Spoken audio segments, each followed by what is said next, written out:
Dalam dinamika percintaan, cewek cenderung tertarik pada lawan jenis ketika dia mengalami transformasi dari perasaan ketidakamanan menjadi rasa aman, dari kekurangan kebahagiaan menjadi keadaan yang bahagia. Sebaliknya, lebih sulit untuk menarik perhatian cewek saat dia sedang dalam keadaan bahagia atau merasa aman.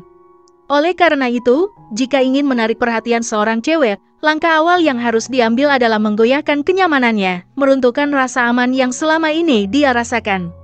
Meskipun terdengar tidak menyenangkan, namun itulah sisi lemah umum dari wanita, dan dengan mampu memanipulasi hal tersebut, kamu dapat merasakan sensasi dikejar oleh seorang cewek, meraih perhatian cewek yang kamu sukai dengan lebih mudah. Namun, dalam menerapkan hal ini, ada beberapa prinsip yang harus diperhatikan, jadi pastikan kamu menonton video ini hingga selesai.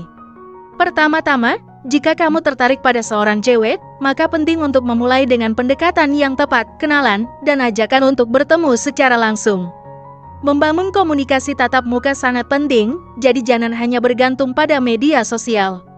Semakin sering kalian bertemu, terutama untuk berbicara secara langsung, akan semakin baik, karena disitulah kunci utamanya. Penting untuk memahami cewek yang kamu incar dengan baik. Pelajari semua aspek tentang dirinya, terutama kelemahan dan ketidaksempurnaannya, karena dengan dua hal tersebutlah kamu bisa merebut rasa kebahagiaan dan kenyamanan yang dia rasakan.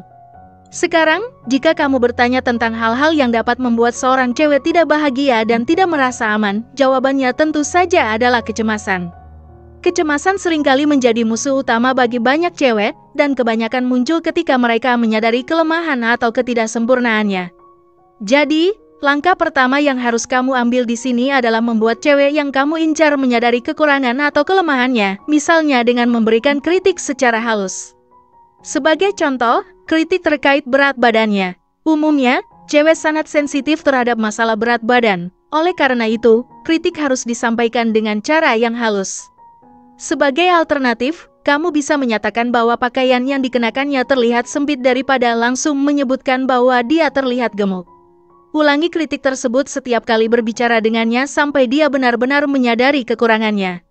Setelah kamu memberikan kritik secara terus-menerus, langkah selanjutnya adalah menjaga jarak dan membatasi komunikasi dengan cewek tersebut. Secara bertahap, kamu mulai menjauh dari kehidupannya dan menghilang untuk sementara waktu. Kesempatan ini bisa kamu manfaatkan untuk fokus pada dirimu sendiri, pekerjaan, bisnis, atau bahkan untuk meningkatkan kualitasmu. Di sisi lain, ketika kamu tiba-tiba menghilang, cewek yang kamu incar mulai merasa bahwa kamu menjauh karena kelemahan yang dia miliki. Pada tahap ini, dia akan merasa cemas, kebahagiaan, dan rasa amannya terganggu. Jadi, bisa dikatakan, langkah kedua ini seperti melakukan dua hal sekaligus. Kamu dapat fokus pada dirimu sendiri dan menjadi versi yang terbaik, sementara itu, kamu juga berhasil membuat cewek yang kamu incar merasa cemas.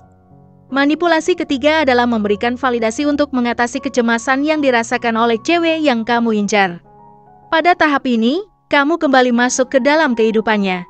Berikan validasi yang bisa meredakan kecemasannya. Singkatnya, kamu yang menyebabkan lukanya, tapi kamu juga yang menyembuhkannya.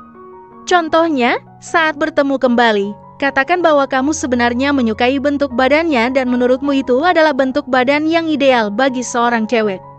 Intinya, sampaikan hal-hal yang membuatnya merasa percaya diri, bahagia, dan tidak cemas lagi. Ingatlah konsep percintaan yang telah saya singgung di awal video ini, bahwa cewek akan tertarik pada lawan jenis jika dia mengalami perubahan dari yang awalnya merasa tidak aman menjadi aman, dari yang awalnya tidak bahagia menjadi bahagia, dan dari yang awalnya tidak percaya diri menjadi percaya diri. Jika kamu sudah mencapai tahap ini, selamat. Itu berarti kamu telah berhasil memanipulasi cewek tersebut sepenuhnya dan membuatnya tertarik padamu. Bahkan, dia mungkin akan menjadi ketergantungan padamu karena membutuhkan validasi yang kamu berikan. Dan lebih baik lagi jika kamu dapat menjalankan manipulasi ini secara berkesinambungan, mulai dari manipulasi pertama hingga yang ketiga. Saya akan ringkas seperti ini. Pertama, pelajari kekurangan atau kelemahan cewek yang kamu incar, lalu buat dia menyadari hal tersebut sehingga dia merasa cemas. Kedua, hilang sejenak dan batasi komunikasi kalian, menambah rasa cemasnya, sementara kamu dapat fokus pada dirimu sendiri dan menjadi versi terbaik. Ketiga, kembali ke kehidupannya, berikan validasi yang dapat mengurangi kecemasannya, membuatnya merasa lebih baik. Jika kamu dapat membawa perubahan dalam hidupnya, dari yang awalnya tidak bahagia menjadi bahagia, dari yang awalnya tidak percaya diri menjadi percaya diri, dan yang terakhir, mungkin mempertimbangkan trik ini. Mengapa terlihat sangat jahat? Sebenarnya, itu tergantung pada tujuan penggunaannya. Jika tujuannya adalah untuk mendapatkan cewek kemudian merusaknya demi memenuhi nafsu semata, maka trik ini akan menjadi ilmu yang jahat. Namun, sebaliknya, jika digunakan untuk mendapatkan cewek yang kamu anggap cocok sebagai pasangan hidup, maka ini adalah ilmu yang baik. Saya yakin kamu yang menonton video ini sudah cukup dewasa dan mampu menilai sendiri mana yang baik dan mana yang buruk. Semua keputusan ada di tanganmu, karena pada dasarnya, kita seperti petani di dunia ini. Apapun yang kita tanam, itulah yang akan kita tuai. Jika kita menanam kebaikan, maka kebaikan itu akan tumbuh dan memberikan lebih banyak kebaikan bagi diri kita sendiri, dan sebaliknya. Namun, jika kita menanam keburukan, maka keburukan itu akan tumbuh dan memberikan lebih banyak keburukan bagi dirimu sendiri. Demikian video kali ini. Apakah kamu memiliki pengalaman menarik terkait pembahasan di atas? Tulis pendapat kamu di kolom komentar di bawah ya. Terima kasih telah menonton video ini. Jika kamu menyukai konten ini, jangan lupa untuk like, share, dan subscribe ya. Terima kasih dan sampai jumpa dalam video berikutnya.